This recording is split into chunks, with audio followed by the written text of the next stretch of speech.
Hello and welcome to the Classic Car Weekly podcast, the sibling podcast to the popular weekly title. I'm this week's host, Jesse Billington, and we're back after an unexpected hiatus. Things got a bit busy there for a couple of weeks, but I'm back and joined by features editor Chris Hope and content editor James Peen. Gents, how are we? And importantly, how are the classics?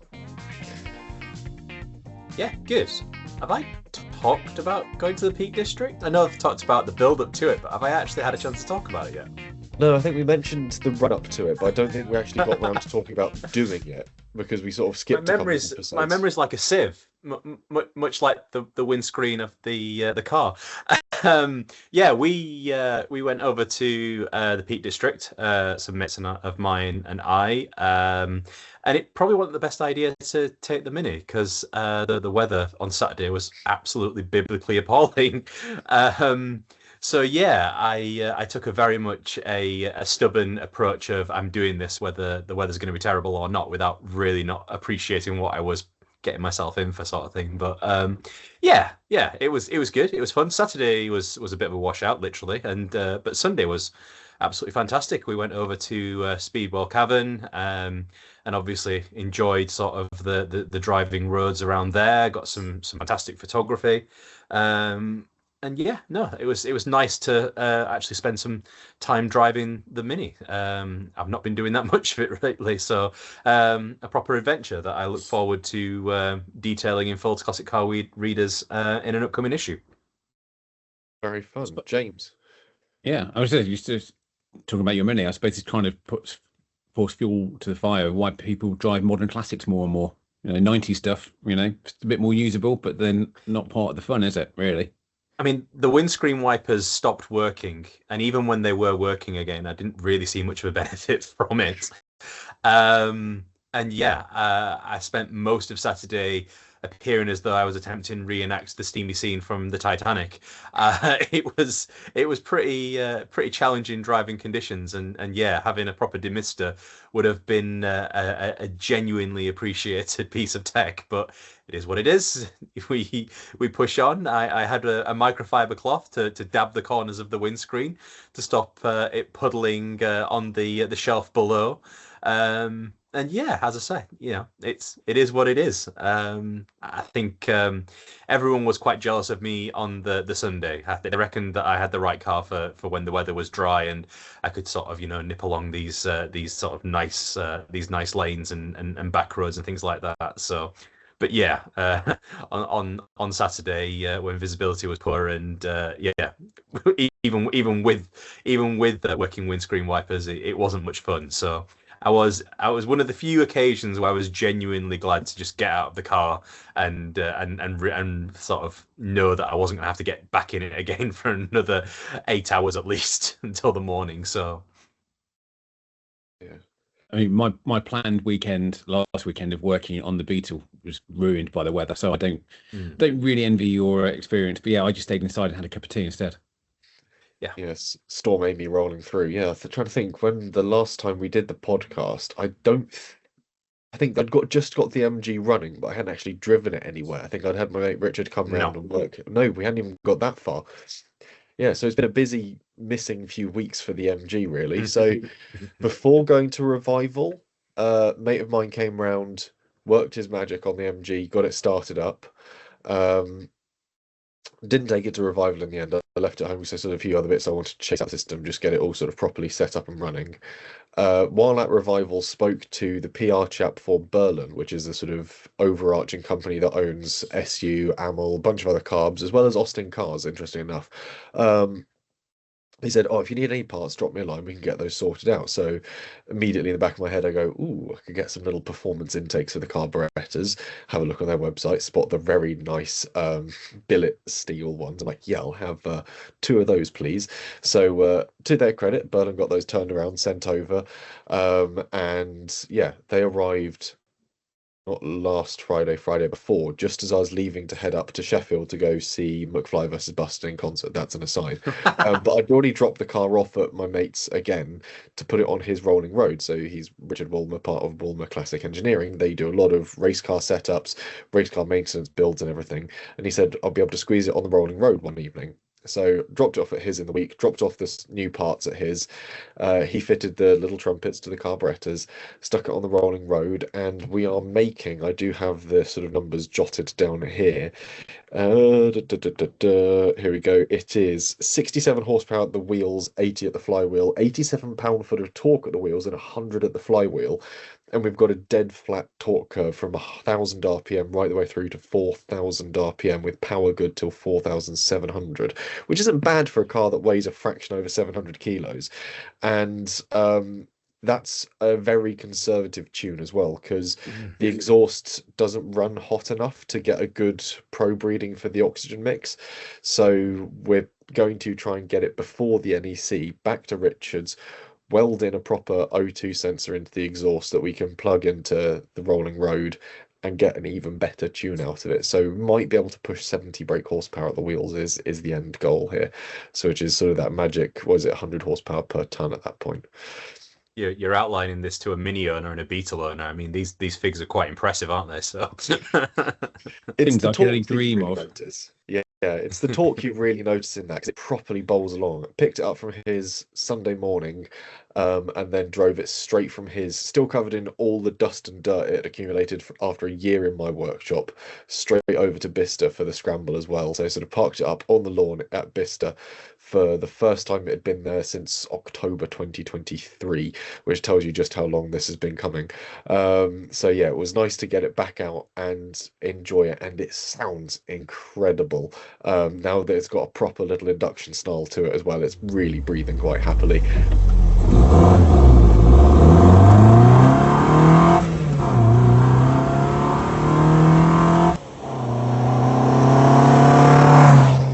And yeah, bowls along. I was heading out of Milton Keynes in the direction of Bicester and joined a convoy of an R33 Skyline and a Porsche 924.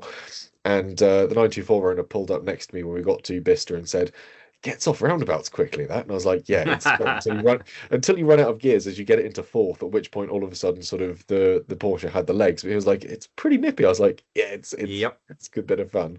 So yeah, I've had a great bit of time with that, and got it cleaned up when I got it home from Bicester. Been going over it with the polish, re-blacking in the bumpers, cleaning the glass so I can actually see out the windscreen now. So yeah, that's all finally coming together as sort of a, I won't say a completed project. A classic car is never a completed project. I mean, just simply something waiting for the next thing to happen. But yeah, we're in a good place at the moment. So yeah, it's been great times when it comes to my MG at least. Big milestone passed, and yeah, Yes. The missing fifth gear is definitely something that I still sort of notice as well. You just can't help yourself, sort of thing. It's like, yeah, it sounds like I should be changing up. Oh wait, no, there's nothing for me to change up into. So Yeah, you get to a highway cruising speed, you look at the tack and go, okay, maybe select a more classic appropriate highway cruising speed. It's just yelling at me if I'm sort of sat at conventional modern car dual carriageway speeds. But yeah, it's you can get a 5-speed gearbox that fits in the MG midget, but we'll see what budgets allow for in 2026. Though I'm sure my girlfriend would rather I spent that money looking at somewhere to live that isn't my parents' house instead of gearboxes and new engines. But anyway, that's by the by. We'll jump into some sort of discussions around the current issue that we've got out, the 8th of October issue. We're actually recording this on the day that it arrives on shop shelves and doormats. And we'll start with the lead news story, which is a bigger push for apprenticeships. James, this is one that you sort of dug up and followed. Yeah, this is one that came about from the Labour Party's conference in Liverpool on the 30th of September, I believe. Basically, Keir Starmer, or Sir Keir, I should call him, probably, has gone back on Tony Blair's ambition in 1999 to get 50% of kids into uni. Apparently, that's no longer fit for our times, which I suppose we do all kind of agree with, especially trying to put kids through university these days. But basically, the plan is to get more kids into doing apprenticeships, which can only be a good thing for our industry. I believe we are all agreed on. But we spoke to a number of different industry experts to see what they thought about it, and they all kind of agreed that it's a good thing. It just depends really what the detail is when it all comes to fruition. Because I believe, what was the term? A gold standard apprenticeship, which apparently there is no sort of clarity on what that would actually entail at the moment. I think the industry, it's always crying out for sort of properly skilled people when it comes to very hands-on tasks. And I certainly agree with the argument that maybe the push for university places is now a bit sort of outdated or no longer in keeping with what sort of the UK society needs. And certainly when it comes to the classic society, it's all very well having the theory of these things learned, but there's certainly an argument for being able to do the practical application and sort of being taught and learning those important skills. I think it'd be useful to normalize apprenticeships. I think a lot of the problems that we've sort of encountered with regards to the skills gap, as it's sort of been described, whereby we're not able to sort of replace skilled technicians who are coming up for retirement age with replacements. A lot of it comes down to the fact that a lot of these specialists don't have huge staffs. You're talking like a handful of people, maybe even some of them are sort of, one-man bands. It's a huge risk from their point of view to take on an apprentice, to train them, to give them those placements. It's taking sort of time out of their working week to sort of, get them where they need to be, sort of thing. So I think from my point of view, just the idea of normalizing apprenticeships might make it seem a little less risky for some of these businesses, because as it stands, it's a big leap of faith for them. I mean, I know that various organisations have been doing what they can to introduce younger enthusiasts and get them into the trade, as it were. But I think, moving that mindset away from everyone goes to university, I think that if you can have that paradigm shift, then maybe it'll make things a little bit easier. I mean, I'd certainly agree with what Fuzz said about the need for kids to know there are other opportunities out there away from education. Yeah. I mean, I know looking back now, I probably wouldn't have gone to university had I known the apprenticeships that were out there that I could have done that would have taken me in a different route. But at the time, I didn't know that I could go into classic car restoration, or I could earn a living from doing something like that. I thought if I became an apprentice, I'd end up working at a local Ford dealership, changing bumpers or swapping out batteries, that sort of stuff. But to know that there's actually like a whole world out there that needs people coming into it, I think that's quite an important message to get out there. Yeah, you obviously mentioned Fuzz Townsend there. Were there any other people that you sort of got to comment on this, or any bits that they said that didn't quite make print that sort of really stuck out to you as important lines from the industry? Spoke to quite a few people. Usual suspects like the HCVA. Spoke to Starter Motor. I also got a quote in as well from a couple of different sources, and they all said the same thing, that there is a massive need for young blood coming into the scene. They translate their apprenticeship into actually earning a living that they can then support themselves on going forward and continue in that role. So I think that's the important thing. It's not, as first said, it's not just about doing the apprenticeship, which is like that's just a small part of it. It's like carrying those skills forward and continuing your learning, and then being able to support yourself. Having those placements available after the apprenticeship is completed is the idea. I think one of the big criticisms of universities, if we're to be rather general, is that you go to university and there's no massive sort of guarantee that you'll have something at the end of it. I think that's where apprenticeships can perhaps fill the gap. If you're already, as part of your apprenticeship, going to a location and working on site, then you're gaining that experience that even if they don't then take you on board, then you can demonstrate that you can do what's required, sort of thing. It's not making that shift from something that's generally, again, I'm generalizing hugely, but based in academia to then applying it to an actual working role, sort of thing. I think the path for someone who becomes an apprenticeship is far more clear what the outcome will be potentially. I mean, I'm certainly of an age where I went to university when we didn't have fees. You got your grant or loan and what have you, and then you went to university and basically you did 3 years of growing up, but not really. So yeah, not really the most valid experience. And I think that to know that you don't have to like leave school and then go to university and get yourself 30 grand worth of debt, and you could be earning learning a life skill, and then you can support yourself and have a lot of fun doing it. I think that's a really important thing for people to know. Yeah, I think the general number that's used for universities at the moment is for every job, there's 140 graduate applicants for it from out Mm. of universities. So there is this sort of huge level of oversubscription, and universities aren't offering those sort of practical skills that are sort of required by the industry. So they're all, I think, yeah, the sort of opinion shift when it comes to apprenticeships needs to sort of come along, and hopefully this will sort of help change that idea of it. Because I know that Chris, you've just completed an apprenticeship. I'm on one at the moment through work. They aren't the sort of thing that you did because you can no longer get you, or potentially sort of my generation always viewed the apprenticeship as something you did because you couldn't get into college, you couldn't get into university. Yes. It was just sort of the Mhm. other option you did, and you tended to do it in sort of a very manual labor trade. That's sort of the generalized viewpoint my generation's had. And I think it's looking at it now from someone who is doing an apprenticeship, I think it is worth changing that viewpoint and realizing that they're actually incredibly skilled things. They're valuable things that you learn, and the outcome you get when it comes to placements and sort of working fields are incredibly important. And arguably, they have a greater value and probably should have a greater kudos than just a university place. I mean, my take on having completed university and, as Jesse just mentioned, doing an apprenticeship. I mean, albeit a good sort of 20 odd years apart, the apprenticeship path just feels so much more targeted to an outcome. I think universities try to sort of skill you to apply to as many different roles as you can, but in some ways that can potentially dilute. I mean, again, sweeping generalizations, because some university courses are very tailored to a specific outcome. But I did journalism, and I've just done journalism again for an apprenticeship by way of sort of upskilling myself, because I've been largely based in print and I wanted to look to produce content for different platforms as well.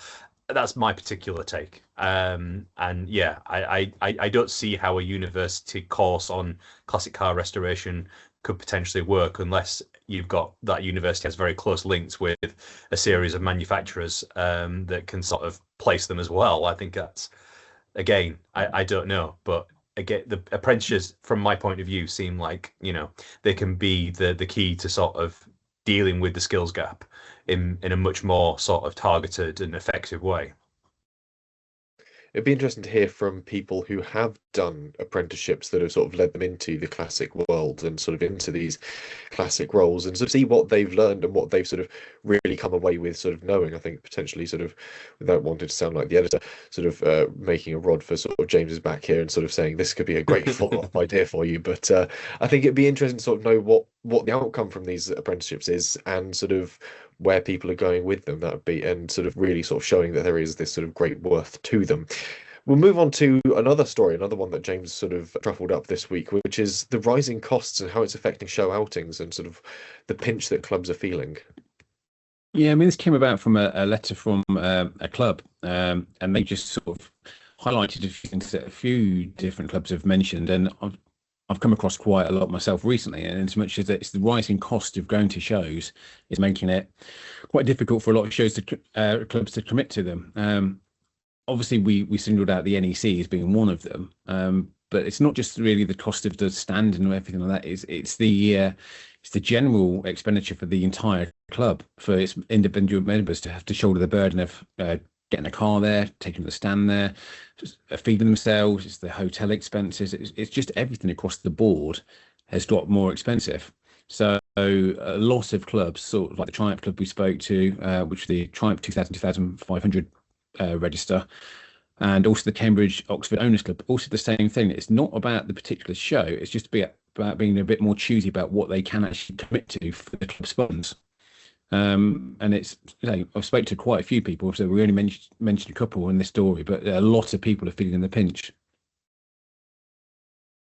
I think obviously the NEC potentially sort of gives an odd skew to it, because we see so many of the clubs there, we see sort of the big stands and displays. It's sort of almost sort of it's like sort of putting on an act when you go to the doctors and sort of saying, actually, no, we're perfectly fine. But when you look at sort of smaller events where you'd expect there to be a few more car clubs and displays, often that's where you notice that there's a little less than you'd anticipate. And I think, yeah, the rising cost is an issue. Has anyone sort of come forward with a solution to it, or a means of sort of working around it, or finding alternative options? Well, the Cambridge Oxford Owners Club said that if they don't attend a certain show, again, like the NEC, for example, just singling one out, if they don't attend it as a club, individual members will still go along to that because they still love the show.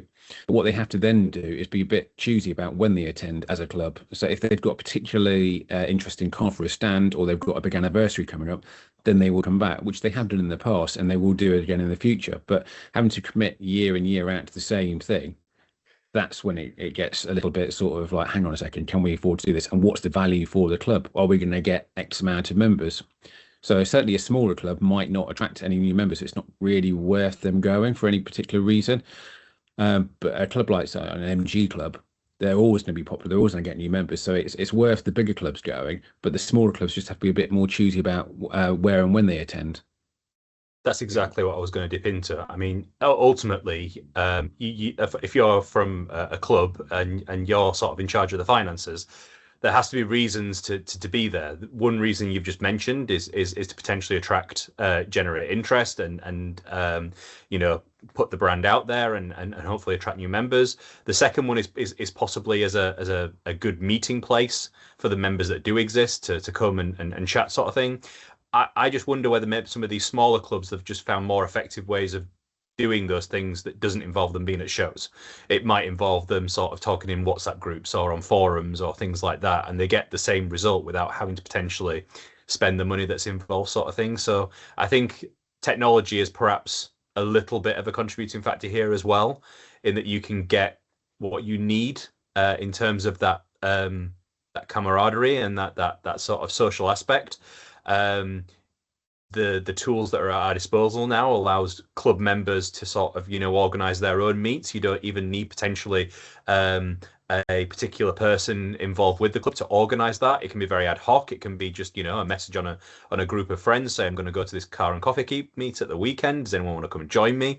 And you'll get that same effect of chatting with mates in face to face sort of thing. So yeah, I think you're exactly right. I think for a lot of clubs now, if they're going to be at something like the NEC, they need something that helps them stand out from the crowd, because there are an awful lot of car clubs there as well. And I mean, a lot of people will have their preferred marks and interests, sort of thing, but you still have to stand out against all the other clubs that are going to be there, sort of thing. You still have to, have something that's eye-catching.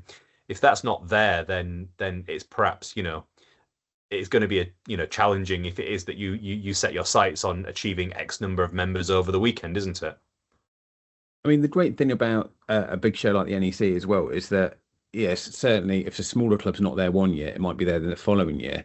But the statistic that I got from the organisers is that of the 337 club stands at the show last year, 325 applied to be again there this year. Right. So that's 96%. So, it's a rolling thing, isn't it? The show's not undersubscribed. It's always going to be busy. It's all going to attract people, but who and when is going to be there keeps it fresh.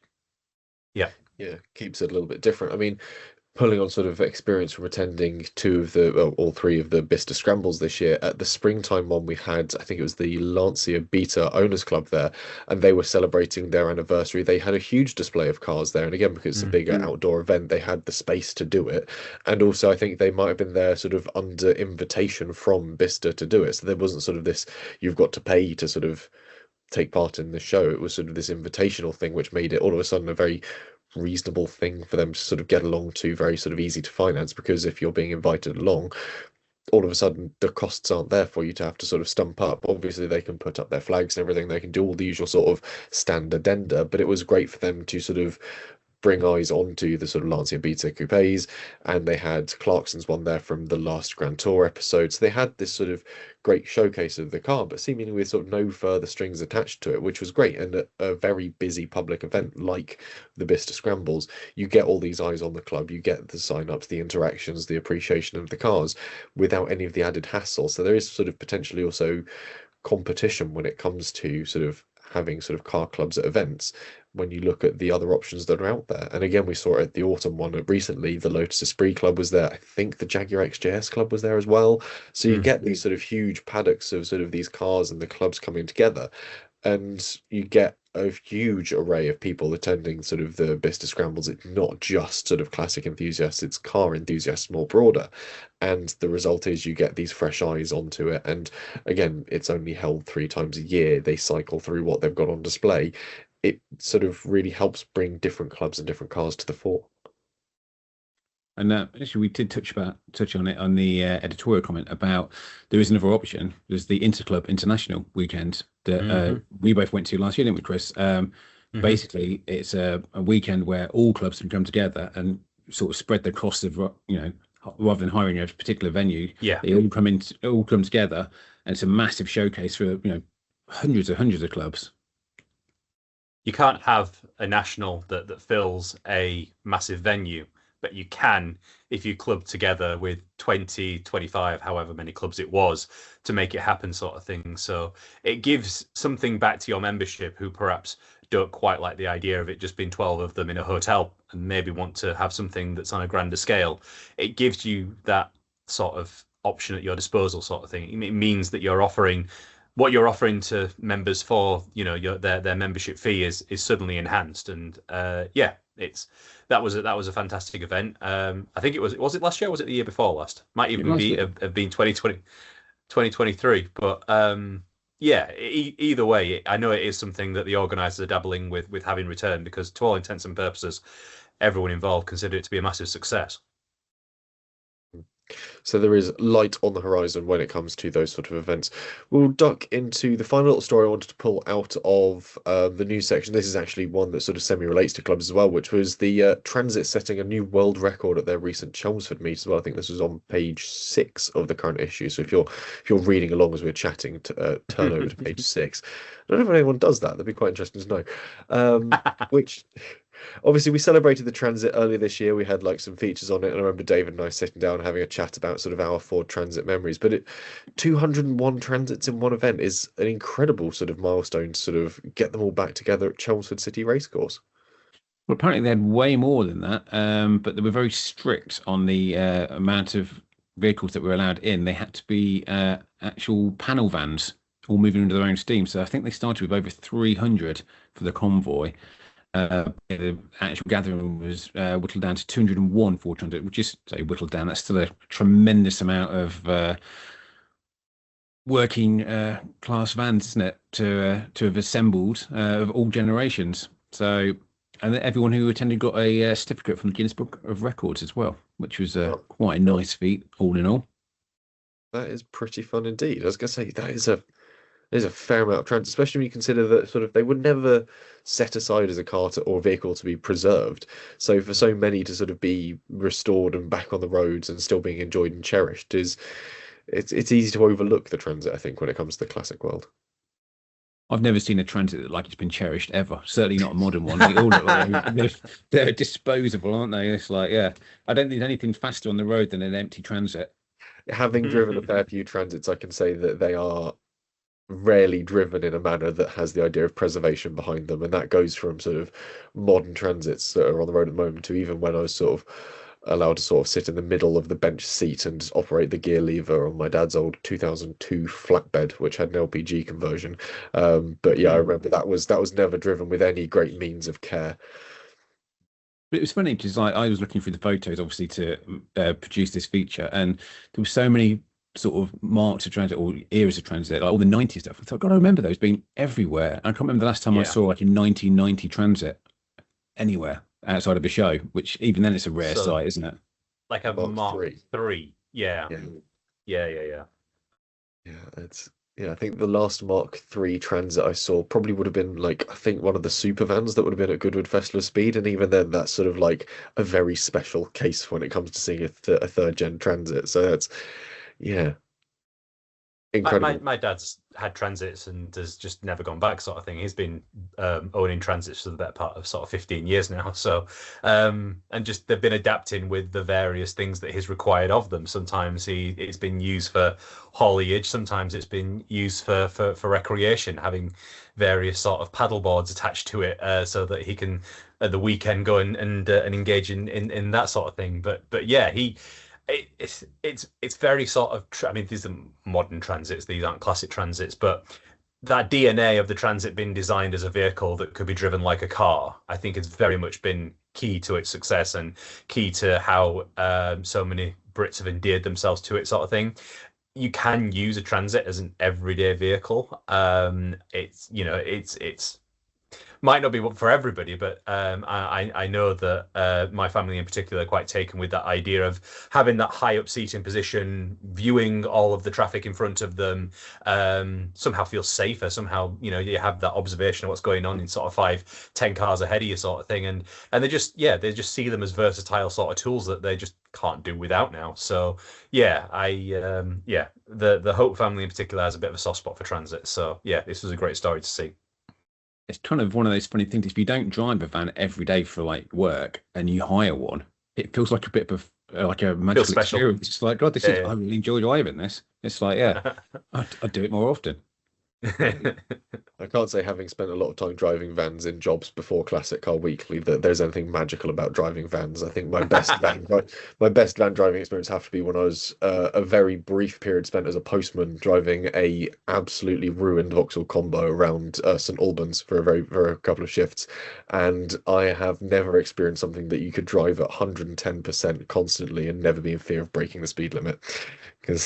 But Can actually help you with that, because the post office around the corner from me has now just advertised a whole raft. I think there's like 8 or 9 Vauxhall Corsa vans, like the first generation. Oh wow! And they're about £2,000 to £3,000 each. And I'm severely tempted. They're all post office red. Every time I drive past, I think I quite like one of those just to knock about in. Don't do it. They will have been driven at the absolute max from cold constantly. They will never last after you drive them off of the lot. The post office has its own maintenance sort of unit that is for literally rebuilding vans that the post office drivers have trashed. Don't buy one. It's like buying an ex-police car. I'd be hesitant about doing it. I think this is the new sort of yellow sort of Bedford CA take on life, isn't it? So the red Corsa van.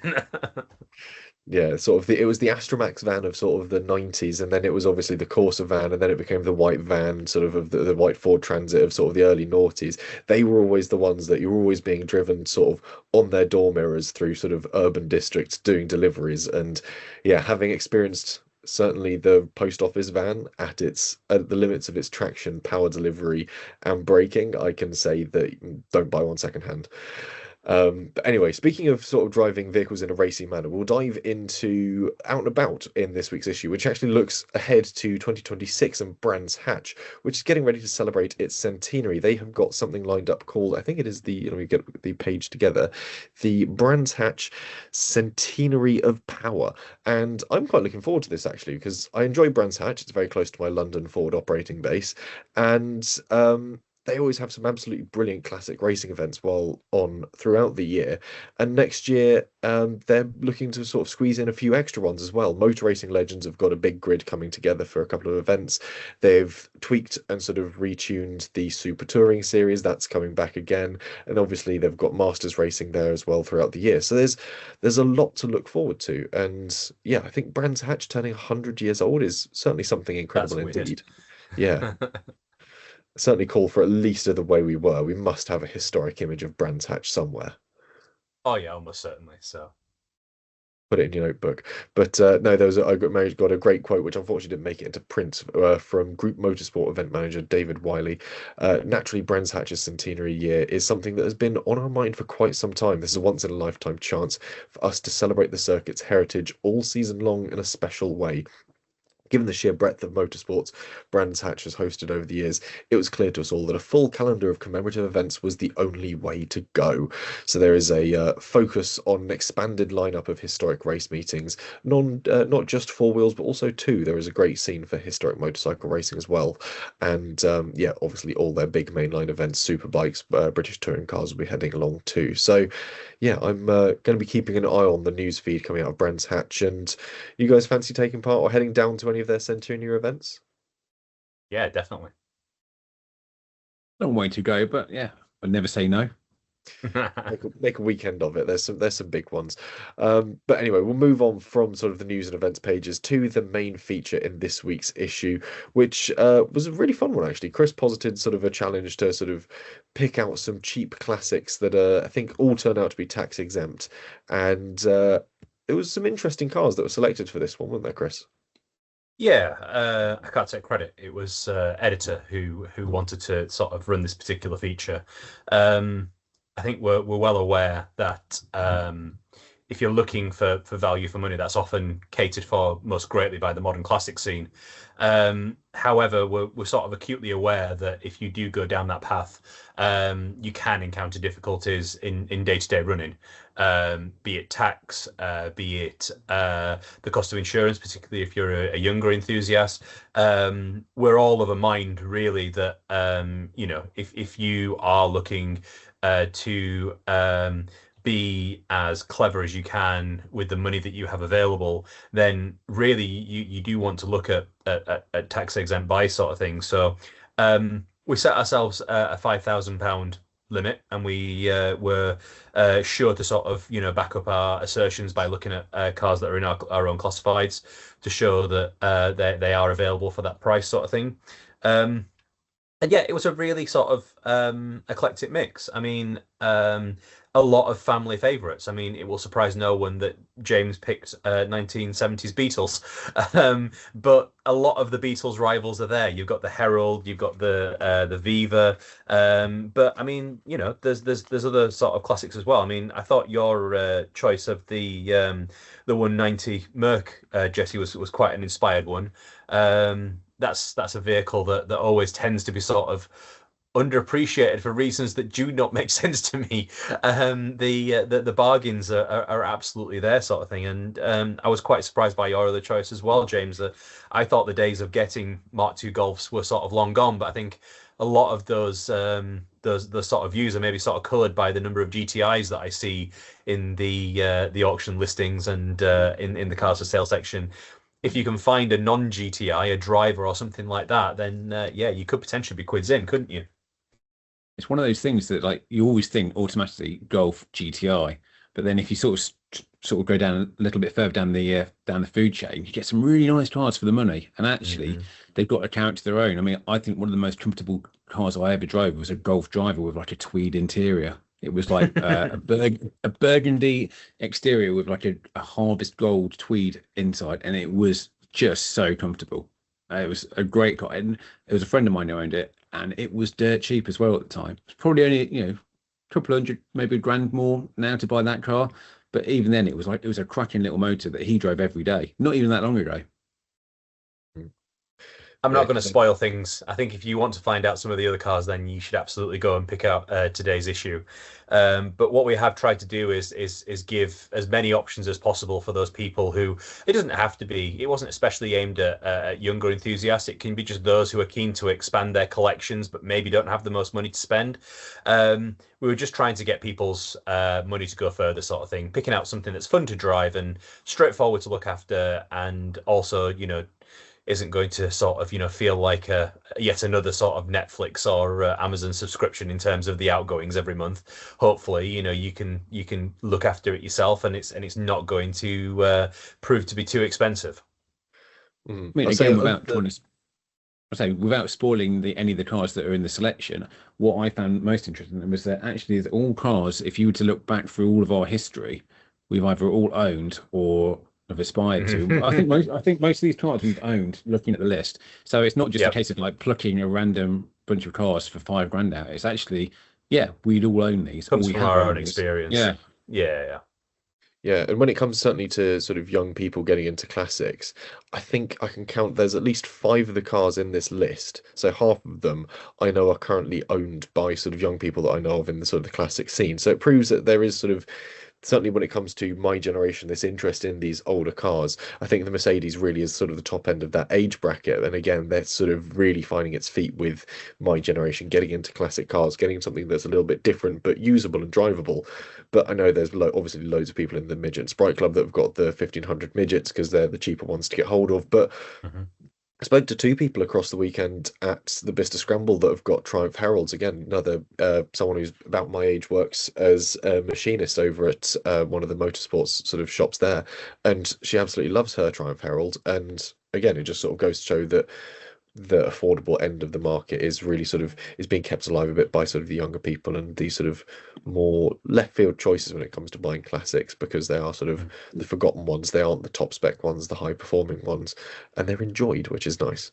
But yeah, it's a fun feature and one I enjoyed putting together, and also sort of waiting for it to appear on the system so I could read everyone else's choices and what they thought of it. Certainly when it came to sort of Mike's argument for the 1500 midget, as he beat me to the punch on that selection. But Yes. yeah, because obviously he's had one previously as well, so it's always interesting to sort of pick apart his thoughts on them and his enjoyment. But there we go. It is a brilliant feature, and it is tucked in alongside a lot of other top tier content. We've got a 5 trials of the MGB Roadster, the later issue ones with the rubber bumpers, again keeping it in that 5K bracket, and a buying guide for the Citroen C6 2005 through 2012. And again, terrifyingly, I can remember the original Top Gear road test of this when it was on television, and now seeing that appearing in the classic titles makes me feel unerringly old. But yeah, plenty to pick up and enjoy in this week's issue, and obviously we ought to go and crack on with producing next week's, because we're into bumper issue territory now, I think. Yes. Next issue on sale, October 15th, is an upsized pagination. It's themed around autumn, but there's a big focus on various sort of value for money classics. This is an issue, one of our issues in the year where we run a full price guide, which is definitely worth a look. Again, loads of surprises there with in terms of what it costs to actually buy cars. You will be sort of hopefully in a good way surprised by the affordability of some of the cars that we've got included there. We've gone through various auction listings throughout the year, cars for sale. We draw upon various sources. So yeah, again, have a look through that. Be fantastic to get some thoughts on what you think is the cars that we should be sort of focusing on going forwards. A lot to look forward to. Otherwise, gents, thank you very much for joining me this afternoon. Thank you very much. Pleasure. And we'll go and crack on with the next issue of Classic Car Weekly.